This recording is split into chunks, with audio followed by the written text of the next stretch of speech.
again to the Pop Culture Cafe, and today we are having a round table. Got my boy Clint Heiberger here, and a very, very special guest of ours. Tell the people who you are. My name's Evan Clouse, author of the Hanging Chads book series, and it's a pleasure to be here. All right, man. All right. You're actually, really brother. You are our very, very first guest. Yeah. So let's guinea pig this shit. All right, man. Heck, we just want to know, how did you get started in writing?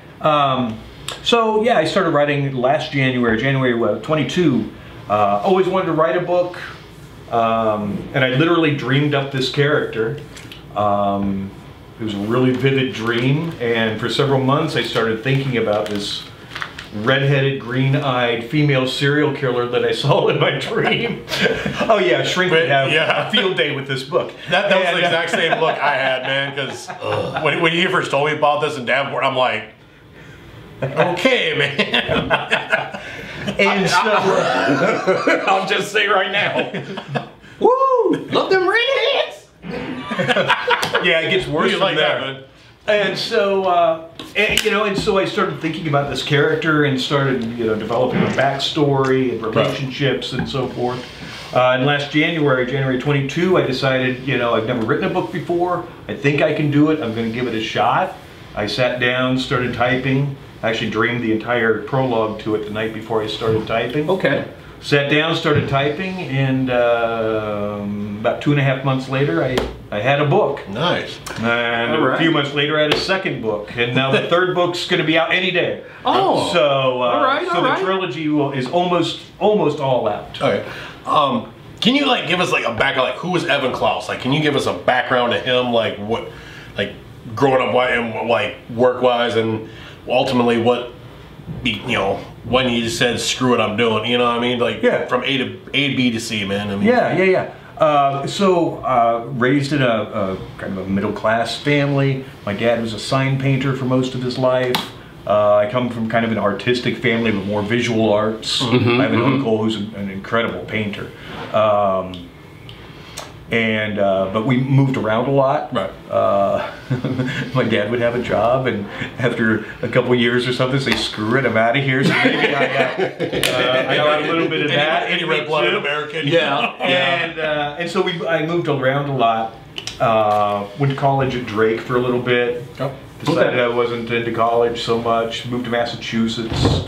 Actually worked in video editing for a little while. Oh, okay. In Massachusetts, just commercials and stuff, editing commercials, and then moved back to Iowa. I got my bachelor's degree in psychology. Okay. Oh, wow. Moved back to Iowa and got involved in human services, and so we talked about that off camera. And so I work with a human services company in Southeast Iowa, and I have my co-owner is very gracious and very patient with me, and allowed me to go kind of part-time for a while so I could kind of pursue this. Yeah, that's good. And so that's kind of where we're at. That's cool. That's cool. Okay.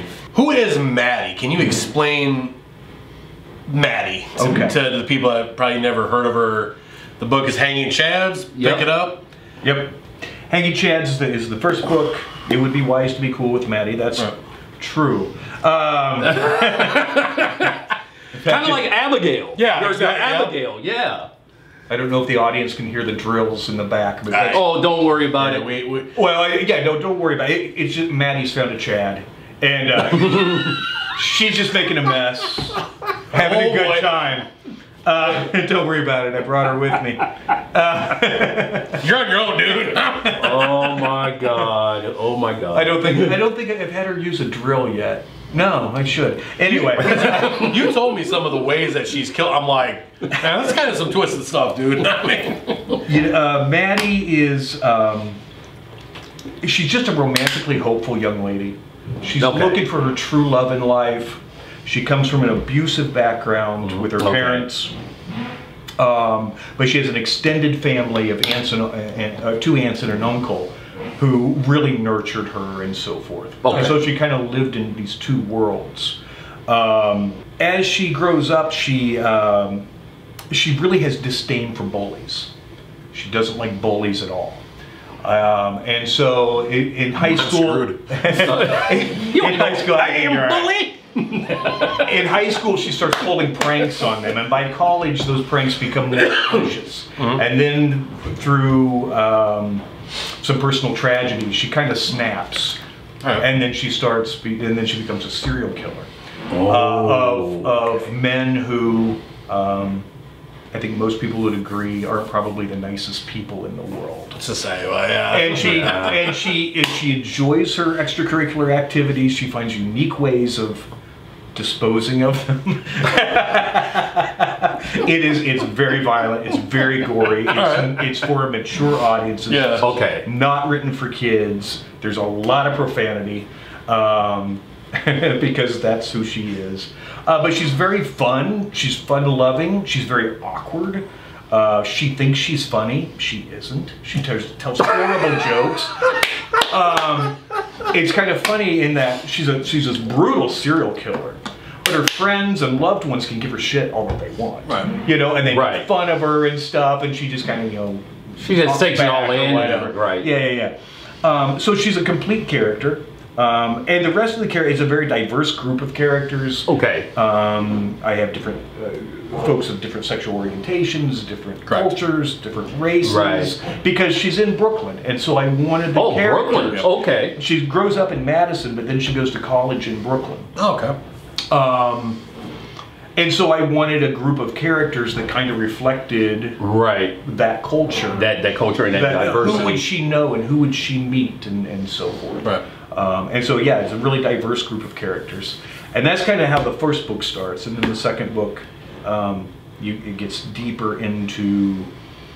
There's a lot of backstory about her family. Kind of like the origins? Yeah. Okay. And let's just say what the reader will find is the apple does not fall far from the tree. Okay. Because there are a lot of family secrets that she finds out about. Oh, that's cool as hell. And then it kind of goes into kind of this mafia thing, and then the third book is actually set in the future, and she targets her serial killer skills, if you will, or her prowess on fascist neo-Nazis. Charles Manson followers who are trying to start a race war and overthrow our democracy. So there's that. That's pretty good, because that's actually based on fact. They have often said when Manson was locked up, he was constantly, every day, no matter what, he would say things like, yeah, you know what? Once they give me a pardon, I'm gonna be out. I'm gonna be out of here. I'm gonna get the group back together. I'm gonna get the band of people back together, and I'm gonna kick off this race war. I mean, and he meant it. Yes. Even at his one parole hearing, he's like, if I start murdering people, there'd be none of you left. Like that dude, he didn't play. Like, well, he had a long list of people. Yeah. And that's why he went after celebrities and high-profile people, was he wanted to start this race war.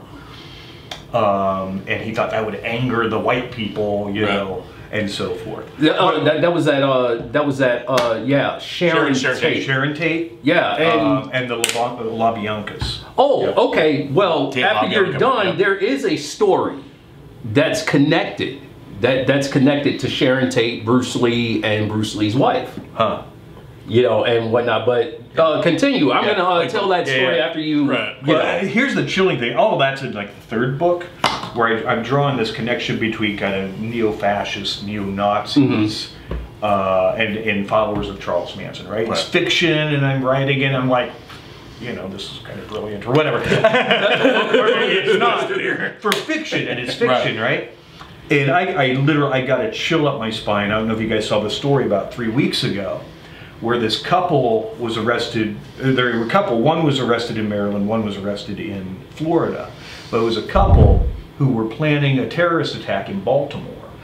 Oh, and they're I neo-Nazis. heard about that. They're neo-Nazis and followers of Charles Manson, right? And I was like, oh shit, Still I'm alive to so this day. glad my Yeah. book hadn't come out, Yeah. and I didn't think that I had inspired this But you know what? grotesque If shit. your book would have came out, and I mean that would have just Hey, that's more press, dude.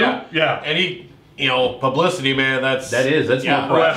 That's Yeah. So I mean, it's obvious. It's still in the Right. group calls themselves Charlie, and so forth, and they're taking over some of the counties and terrorizing Wow. people and stuff in the future. And so yeah, there are some political statements, and there are some people who will not like this book. I Well. don't particularly care. No, you know, Because- and that's good. You know, we go by one rule, and that is, even if it's negative press, it's press nonetheless. That's the rule we kind of live by, and I think that it would be pretty, it would be pretty interesting, if there was a connection, made from your fictional story, to actually what's happening now. Yeah. I mean, it's often said, identification is the keys to public success. So, there, I mean. And I also think that good art provokes. Whether you like it, I'm thinking of like Maplethorpe. Remember the controversy around? Yeah. Some people saw it and saw brilliant. Some people were deeply offended by it.